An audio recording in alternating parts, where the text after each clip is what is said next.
1569 ரந்தன்பூர். இதே ஆண்டு பார்த்தீங்க அப்படின்னா தொடர்ச்சியாக கலிஞ்சார் கோட்டை, பிக்கானியர், ஜோத்பூர் மற்றும் ஜெய்சால்மர் பகுதிகளை அக்பர் கைப்பற்றுகிறார். 1569 ரந்தம்பூர், கலிஞ்சார், பிக்கானியர், ஜோத்பூர், ஜெய்சால்மர் ஆகிய பகுதிகளை கைப்பற்றுகிறார். 1573 குஜராத் மீது போர் தொடுத்து, இந்த குஜராத் பார்த்தீங்க அப்படின்னா அரேபிய நாடுகளுடன் ஐரோப்பா நாடுகளுடன் வர்த்தகம் செய்வதற்கு மிக உகந்த துறைமுகத்தை கொண்டுள்ளது. அதனால் குஜராத் மீது போர் தொடுத்து குஜராத்தினுடைய ஆளுநர் முசஃபர்ஜாவிடமிருந்து குஜராத்தை கைப்பற்றுகிறார். பிறகு பார்த்தீங்கன்னா 1576 மீண்டும் ராணா உதய்சிங்கினுடைய மகன் ராணா பிரதாப் சிங் அரியணை ஏறிலிருந்து தொடர்ச்சியாக அக்பருக்கு எதிராக முகலாய பேரரசுக்கு எதிரான நடவடிக்கையில் ஈடுபடுகிறார்.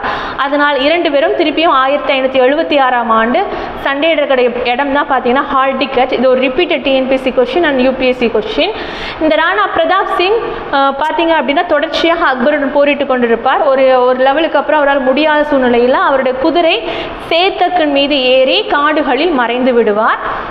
பிறகு அவ்வாறு உள்ள செஞ்சதுக்கு அப்புறம் காடுகளுக்குள்ள செஞ்சதுக்கு அப்புறமே கொரில்லா போர் முறையில் தொடர்ச்சியாக முகலாய படையுடன் அவர் தாக்குதல் புரிந்து கொண்டிருப்பார். அவர் 1597 மறையும் வரைக்கும் அவர் முகலாய பேரரசை எதிர்த்து போரிட்டு கொண்டிருந்திருப்பார். ஸோ இதில் ரிப்பீட்டட் கொஸ்டின், ஹால்டிகட் போர் எந்த ஆண்டு? 1576 ஆண்டு. அதற்கு பிறகு இதில் இன்னொரு கொஸ்டின் என்ன கேட்குறாங்கன்னா, இந்த போரில் அக்பர் நேரடியாக பங்கு பெற்றார்னா இல்லை, அக்பரினுடைய படை தளபதி ராஜா மான்சிங் தான் இந்த போரை ராஜா பிரதாப் சிங்க்கு எதிராக வழி நடத்தியிருப்பார். 1576 ஆண்டு எப்படி குஜராத் ஒரு மிகப்பெரிய துறைமுகம், அரேபியர்களுக்கும் ஐரோப்பியர்களுக்கும் வர்த்தகம் செய்வதற்கு ஒரு ஏற்ற வழித்தடமோ அதே போல தான் பீகார் மற்றும் வங்காளம் இந்த நதிக்கரை பக்கத்தில் இருக்கக்கூடிய துறைமுகங்கள் இந்த சைடு வர்த்தகத்தை பெருக்கணும் அப்படிங்கிறதுக்காக அவருடைய எல்லை விரிவாக்கும் நோக்கில் பீகார் மற்றும் வங்காளத்தின் மீது போர் தொடுக்கிறார். இதனுடைய ஆளுநர் அப்படி யார் அப்படின்னா தாவூத் கான். இவரை 1576 தோற்கடித்து பீகார் மற்றும் வங்காளத்தை அவருடன் இணைத்துக் கொள்கிறார். பிறகு 1581 மார்வார் மீது போர் தொடுக்கிறார். அதாவது ஜோத்பூர் மீறி மார்வால மால்தியோ அரசர் இருக்கிறார். அவருடைய மகன் பட்டத்து அரசன் சந்திரசன் மீது போர் தொடுக்கிறார். சந்திரசன் மறையிற வரைக்கும் இந்த பேட்டில் நடைபெறுகிறது.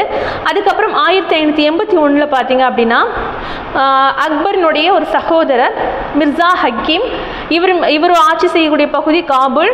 சரியா, அந்த காபுல் மீது போர் தொடுத்து மிர்சா ஹக்கீம் இறக்கிறார். இந்த பேட்டலில் காபுல் முகலாய பேரரசுடன் இணைக்கப்படுகிறது.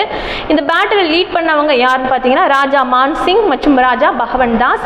இருவரும் பார்த்தீங்க அப்படின்னா ஜோத்பாயினுடைய சகோதரர் மற்றும் சகோதரனுடைய மகன். இவங்க ரெண்டு பேர் தான் பார்த்தீங்கன்னா முகலாய பேரரசினுடைய படைத்தளபதிகளாக இருக்கிறாங்க. அதே வருஷம் அதுக்கு அடுத்த பார்த்தீங்கன்னா 1586 காஷ்மீர் முகலாய பேரரசினுடன் இணைக்கப்படுகிறது. 1591 சிந்து மற்றும் காண்டேஸ் இணைக்கப்படுகிறது. 1595 காந்தஹார், அதாவது ஹுமாயூனால் பெறப்பட்டு பின்பு இழக்கப்பட்ட இந்த காந்தஹாரும் மீண்டும் கைப்பற்றப்படுகிறது. 1596 பெரார், பாமணி பேரரசினுடைய 5 கிங்டம்ல ஒரு கிங்டம் பெரார், அதனுடைய ஆட்சியாளராக சாந்த் பீவி இருக்கிறாங்க. அந்த சாந்த் பீவினுடைய பிறந்தகம் அகமது நகர். அகமது நகரனுடைய ஆட்சியாளர் கூட இவங்க பகர ஆட்சியாளராக பணிபுரிந்து கொண்டிருக்கிறார். இந்த காலகட்டத்தில் அக்பர் பெராரும் அகமது நகருடைய சில பகுதிகளையும் முகலாய பேரரசுடன் இணைத்துக் கொள்கிறார். சாந்த் பீவினுடைய வீரத்தை பார்த்து இங்கு உடன்படிக்கை போட்டுக் கொள்கிறார் பெராருக்கு. ஸோ 1596 பெரார் முகலாய பேரரசுடன் இணைக்கப்பட்டது. 1600களில் அகமது நகரனுடைய சில பகுதிகள் கைப்பற்றப்படுகிறது. பின்னாளில் அகமது நகர் முழுவதுமாக முகலாய பேரரசுடன் இணைத்தவர் யார் அப்படிங்கிற கேள்விக்கு ஆல்ரெடி படித்த ஸ்டூடெண்ட்ஸ் கமெண்ட் செக்ஷனில் கமெண்ட் பண்ணுங்கள். அகமது நகர் முழுவதையும் முகலாய பேரரசுடன் இணைத்த பேரரசர் யார் அப்படிங்கிற இந்த கேள்விக்கான பதிலை கீழே கமெண்ட் செக்ஷனில் கமெண்ட் பண்ணுங்கள்.